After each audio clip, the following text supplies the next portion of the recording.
दोस्तों आप सबका बहुत बहुत स्वागत है। दोस्तों हर कोई व्यक्ति लाइफ में बहुत बिजी रहता है और इस बीच वो कई तरह की अच्छी व बुरी घटनाओं से भी गुजरता है।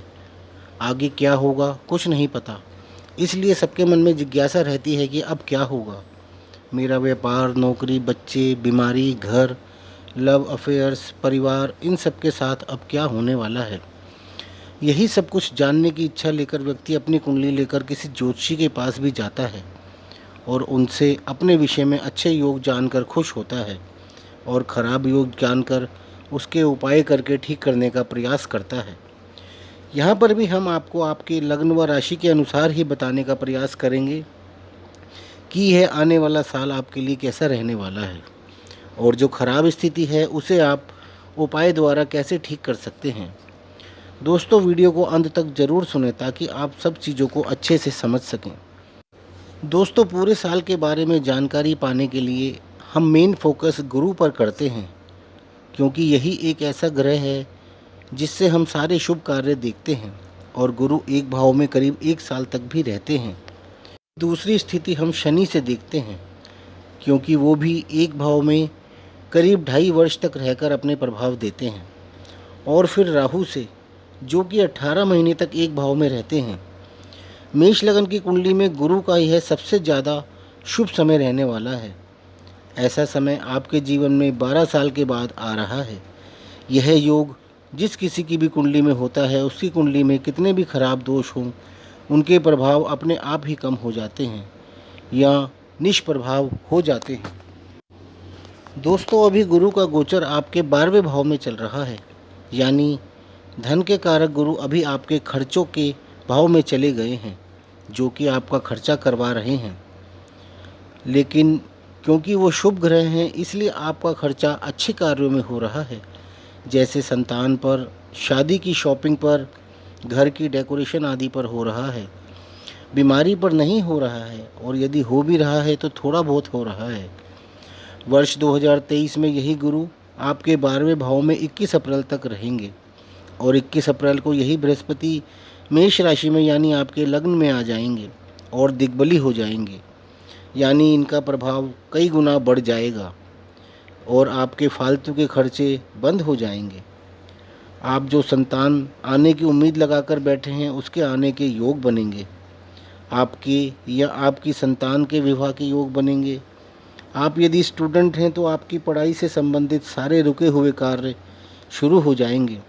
आपका पैसा जो रुका हुआ था वो आना शुरू हो जाएगा। आपका व्यापार जो रुका पड़ा था वो भी चलने लगेगा। आपको काफ़ी समय से जो बीमारी परेशान कर रही थी, उसमें आपको बहुत ही ज़बरदस्त रूप से सुधार देखने को मिलेगा। आपके अफेयर्स या रिलेशनशिप में आ रही सारी समस्याएं दूर होंगी तथा आपके संबंधों में सुधार होगा और आप लाइफ को एंजॉय कर सकेंगे। ज्योतिष में कहा गया है कि लगन का गुरु कुंडली के 1 लाख दोषों को दूर करता है। यहाँ पर गुरु दिग्बली होता है। दिग्बली गुरु की दृष्टि पंचम भाव पर, सप्तम भाव पर व नवम भाव पर होती है। पंचम भाव आपके पूर्व जन्म के कर्मों का भाव है, यानी हमारे प्रारब्ध कर्म जो कि हम भोगने के लिए अपने साथ लेकर आए हैं, उस पर दिग्बली गुरु की दृष्टि पुण्य कर्मों को उजागर करेगी। इसके अतिरिक्त यह संतान का भाव है, लव अफेयर्स, आपकी सोच, आपकी शिक्षा का भी भाव है। आप यदि संतान एक्सपेक्ट कर रहे हैं तो आपको यह खुशखबरी अवश्य मिलेगी। आपके पर्सनल रिलेशनशिप में आ रही परेशानियां दूर होंगी और आप दोनों एक दूसरे के मन को समझेंगे और आगे बढ़ेंगे। शादी करना चाहेंगे तो वो भी कर सकेंगे। जो स्टूडेंट्स हैं उनके आगे बढ़ने के सारे मार्ग खुल जाएंगे, उनकी सारी बाधाएं दूर होंगी। दिग्बली गुरु की सप्तम दृष्टि सप्तम भाव पर होगी, जो कि विवाह का, पद प्राप्ति का, विदेश व व्यापार का भाव है। गुरु की शुभ दृष्टि इस समय में मेष लगन के अविवाहित लोगों का विवाह करवाएगी। आप यदि पॉलिटिक्स में हैं या आपकी कोई प्रमोशन होनी है या आप किसी गवर्नमेंट जॉब में हैं तो ये समय आपको ज़रूर उच्च पद की प्राप्ति करवाएगा। इसके अतिरिक्त आपके व्यापार में सफलता तथा विदेश से व्यापार के योग बनेंगे। कोई बड़ी पार्टनरशिप या कोई बड़ा टेंडर इस समय में आपका साइन हो सकता है। दिग्बली गुरु की 9वीं दृष्टि 9वें भाव पर होगी, जो कि पिता, धर्म, भाग्य उच्च शिक्षा व क्रियमन कर्मों का भाव है। आपके पिता का आपको पूरा सहयोग मिलेगा। भाग्य का पूरा साथ इस समय में मिलेगा। जो स्टूडेंट्स हैं वो उच्च शिक्षा के लिए बाहर जा सकेंगे, उनकी परेशानियां भी दूर होंगी। मेष लगन वाले जातक जिसके अफेयर्स चल रहे हैं या जो रिलेशनशिप में हैं, उनके लव मैरिज होने के चांसेस बन रहे हैं और जन्म स्थान से दूर जाकर ज़्यादा बन रहे हैं, क्योंकि नवम भाव गुरु का अपना भाव भी है और इस पर गुरु की दृष्टि आने से यह बहुत ज़्यादा स्ट्रॉन्ग हो गया है। इसके अलावा गुरु 12वें भाव का स्वामी भी है, जहाँ पर गुरु की मीन राशि आ रही है। 12वां भाव भी विदेश का, खर्चे का, बेडरूम प्लेजर का है, यानी शैया सुख का है। यानी आपका विदेश जाने पर भी खर्चा हो सकता है, आपको वहाँ पर शैया सुख की प्राप्ति भी हो सकती है। अब वो किसी भी तरह से हो सकती है, यानी कुल मिलाकर आपके विदेश जाने के चांसेस बहुत ज़्यादा बनेंगे, चाहे वह हायर एजुकेशन हो या बिज़नेस रिलेटेड हो या जॉब में प्रमोशन या ट्रांसफ़र हो या फिर घूमने फिरने जाना हो। तो ये हुए हमारे वो फल जो हमें गुरु के मेष राशि में प्रवेश के दौरान प्राप्त होंगे। यानी कि 21 अप्रैल 2023 से 1 मई 2024 तक गुरु मेष राशि में रहेंगे। यह 1 वर्ष का समय आपका बहुत ही अच्छा समय जाने वाला है। शनि की दृष्टि से भी यह साल आपका अच्छा रहेगा, क्योंकि शनि जनवरी में कुंभ राशि में वापस आ जाएंगे और पूरे साल कुंभ राशि में आपके लाभ भाव यानी एकादश भाव में रहेंगे, जो कि आपकी सारी इच्छा पूर्ति का भी भाव है। और एकादश भाव में सभी ग्रह अच्छा ही फल देते हैं, चाहे वह पाप ग्रह ही क्यों ना हो। शनि आपकी कुंडली के 10वें व 11वें भाव के स्वामी हैं, यानी कर्म भाव व लाभ भाव के फल शनि यहाँ आपको प्रदान करेंगे। आप चाहे जॉब में हैं या व्यापार में हैं, आपके तरक्की के रास्ते शनि खोल के रखेंगे। गुरु के साथ साथ शनिदेव का भी पूरा सपोर्ट आपको रहेगा, यानी आपके रास्ते में किसी तरह की कोई भी परेशानी नहीं आएगी। यह समय आपकी मान प्रतिष्ठा में वृद्धि का है। जॉब में प्रमोशन होना स्वाभाविक है या व्यापार में नए ऑर्डर मिलना, नई पार्टनरशिप होना भी निश्चित है। आप लोगों की मैरिड लाइफ भी बहुत अच्छी रहने वाली है। शनि की दृष्टि आपके लग्न पर होगी, जहाँ पर गुरु स्थित होंगे, और पंचम भाव पर भी होगी, जहाँ पर गुरु की भी दृष्टि होगी, और अष्टम भाव पर भी होगी। इस समय में आपका पहला भाव और पंचम भाव पूर्ण रूप से एक्टिव होगा और फल देने में भी सक्षम होगा, क्योंकि लग्न और पंचम भाव पर दोहरा गोचर लगेगा। यानी किसी भाव पर गुरु और शनि स्थित हो या दोनों की दृष्टि हो, या एक स्थित हो और दूसरे की दृष्टि हो, तो उस भाव को ये दोनों एक्टिव कर देते हैं और उस भाव के फल इन दोनों ग्रहों की स्थिति के अनुसार मिलने शुरू हो जाते हैं। और दोनों ही ग्रह बहुत ही शुभ स्थिति में हैं, तो लग्न पर दोहरे गोचर के प्रभाव से आप बहुत ही स्ट्रॉन्ग पोजीशन पर होंगे। आपका कॉन्फिडेंस लेवल बहुत हाई रहेगा। आपके अंदर बड़े बड़े डिसीजन लेने की पावर आएगी।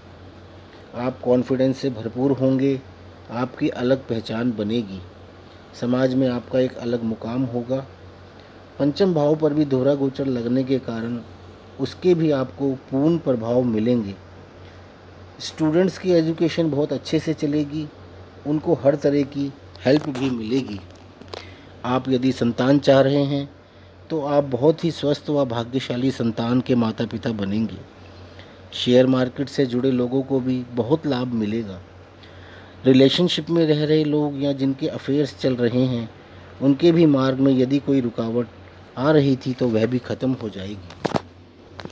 अष्टम भाव पर शनि की दृष्टि आपकी आयु को लंबा करती है। इस समय में आपके स्वास्थ्य में किसी तरह की परेशानी आने के चांसेस बहुत ही कम हो जाएंगे।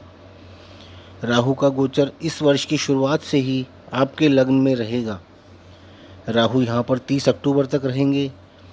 29 अप्रैल से 30 अक्टूबर तक राहु गुरु के साथ लग्न में रहेंगे और गुरु के शुभ प्रभावों में गिरावट लाने का प्रयास करेंगे, किंतु दिग्बली गुरु की मजबूत स्थिति के कारण बहुत अधिक प्रभाव नहीं पड़ेगा।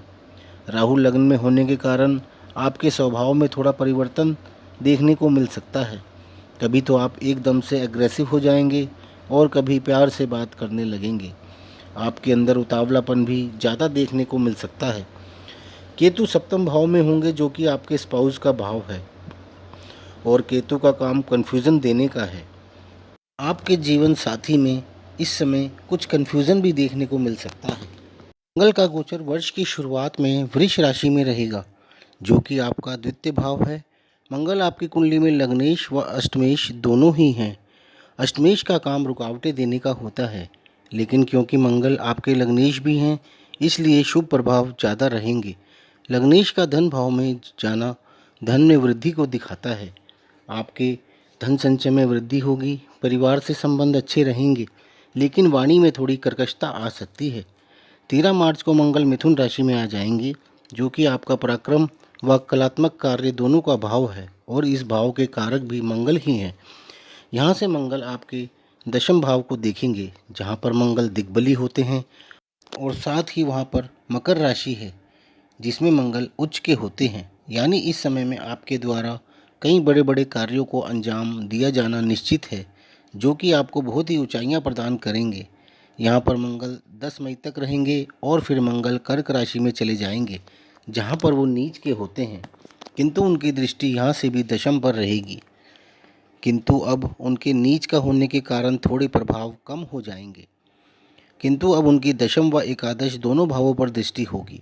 1 जुलाई को कर्क राशि से मंगल सिंह राशि में आ जाएंगे और अष्टम भाव को, जो कि उनकी अपनी राशि है, और एकादश व द्वादश भाव को दृष्ट करेंगे।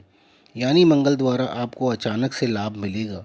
इंश्योरेंस के कार्यों से लाभ हो सकता है।